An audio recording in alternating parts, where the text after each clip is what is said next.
Assalamualaikum warahmatullahi wabarakatuh. Bertemu kembali dengan Bu Esti di pelajaran tematik. Mudah-mudahan anak-anak hari ini selalu dalam keadaan sehat walafiat dan selalu semangat untuk mengikuti pembelajaran hari ini. Pada hari ini kita sudah masuk di tema 2, yaitu pada tema selalu menghemat energi. Baiklah anak-anak, kita langsung saja masuk pada pembelajaran di subtema 1, sumber energi. Apa itu sumber energi? Sumber energi adalah segala sesuatu di sekitar kita yang mampu menghasilkan energi. Macam-macam energi.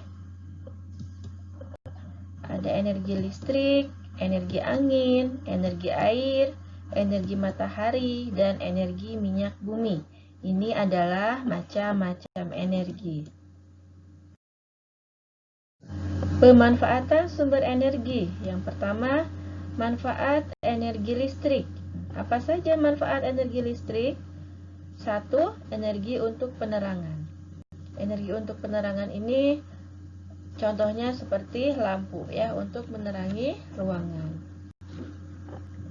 Yang kedua, ada energi listrik menghasilkan energi panas. Energi listrik menghasilkan energi panas seperti ada setrikaan ya. Selain setrikaan juga masih banyak, ada alat penanak nasi seperti rice cooker, ada microwave, dan juga ada kompor listrik. Ini adalah listrik menghasilkan energi panas. Yang ketiga, listrik menghasilkan energi gerak. Contohnya seperti kipas angin. Selain kipas angin juga masih ada contoh yang lain seperti AC ya, pendingin ruangan, mesin cuci, peralatan industri yang lainnya seperti mixer juga bisa, itu adalah listrik menghasilkan energi gerak. Perubahan energi. Energi listrik menjadi energi panas. Nah, ini adalah contohnya seperti setrikaan. Perubahan energi listrik menjadi energi cahaya seperti lampu. Perubahan energi listrik menjadi energi gerak, contohnya adalah kipas angin. Yang kedua, manfaat energi angin. Untuk menggerakkan kincir, untuk menggerakkan pompa air irigasi sebagai pembangkit tenaga listrik. Selain dari yang ketiga ini, manfaat energi angin juga digunakan untuk menggerakkan perahu layar. Yang ketiga, manfaat energi air. Memenuhi kebutuhan makhluk hidup seperti manusia, tumbuhan, dan hewan. Pada manusia digunakan untuk mandi, memasak, minum. Pada tumbuhan juga digunakan untuk menyiram tumbuhan. Pada hewan juga sama ya kebutuhannya, sangat dibutuhkan oleh hewan. Menggerakkan kincir angin sebagai pembangkit listrik tenaga air ya. Jadi air ini dimanfaatkan di beberapa daerah sebagai pembangkit listrik tenaga air. Jadi pembangkit listrik tenaga air ini mengelola air dari sungai diubah menjadi energi listrik. Yang keempat, manfaat energi matahari.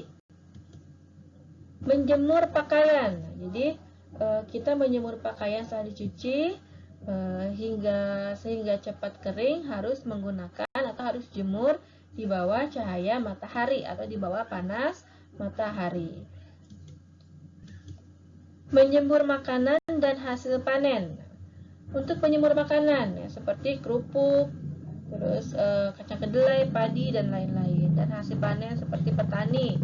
Petani juga menjemur hasil panennya seperti jagung, kacang kedelai, atau padi. Ada juga manfaat energi matahari ini digunakan para petani garam, pengusaha ikan asin ya, menggunakan manfaat energi matahari ini. Dan cahaya matahari juga dapat mengubah provitamin D menjadi vitamin D, terutama cahaya matahari pada pagi hari. Proses fotosintesis, pembangkit listrik tenaga matahari atau surya. Nah, ini adalah manfaat dari energi matahari.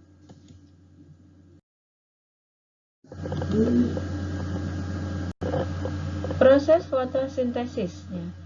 Sebelum kita melanjutkan bagaimana proses fotosintesis, kita harus tahu dulu apa itu fotosintesis. Fotosintesis adalah proses pembuatan makanan pada tumbuhan.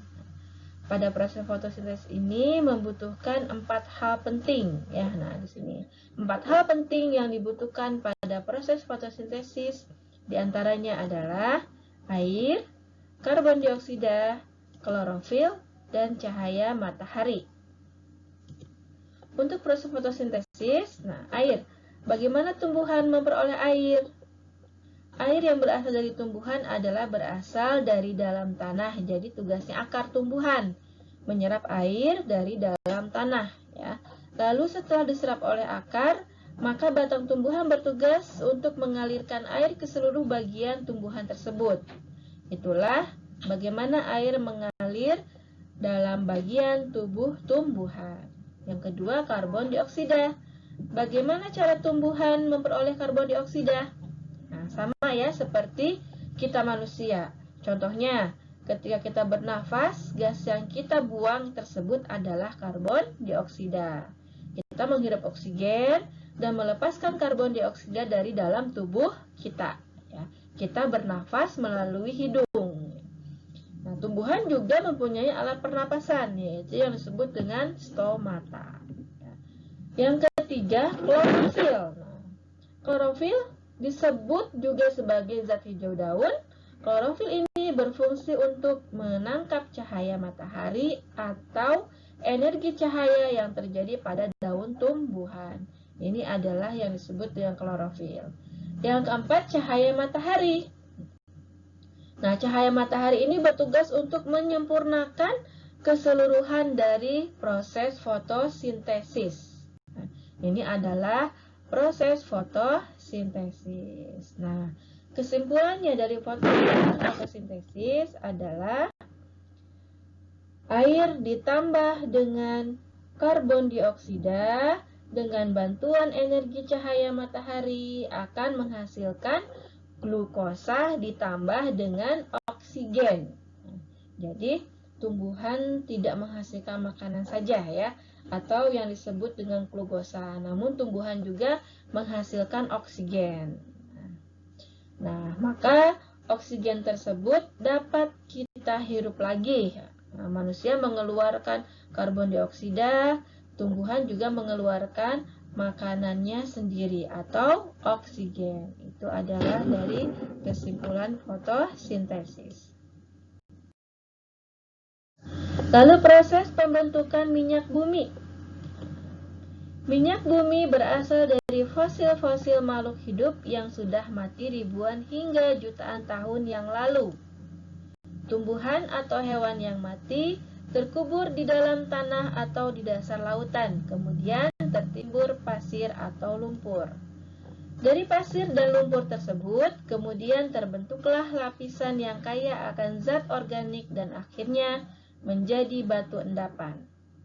Ribuan tahun kemudian, karena pengaruh panas dan tekanan bumi, fosil yang ada pada batuan ini menjadi minyak mentah dan gas alam.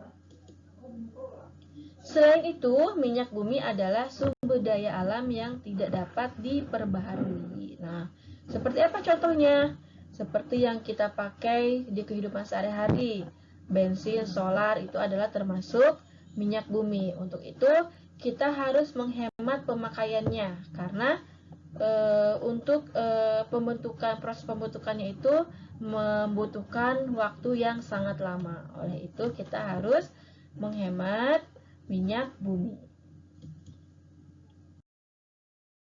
Nah, baik anak-anak, materi hari ini Ibu cukupkan sampai di sini. Mudah-mudahan dapat bermanfaat dan dapat dipahami. Akhir kata dari Ibu, tetap semangat. Assalamualaikum warahmatullahi wabarakatuh. Barakallahu fikum.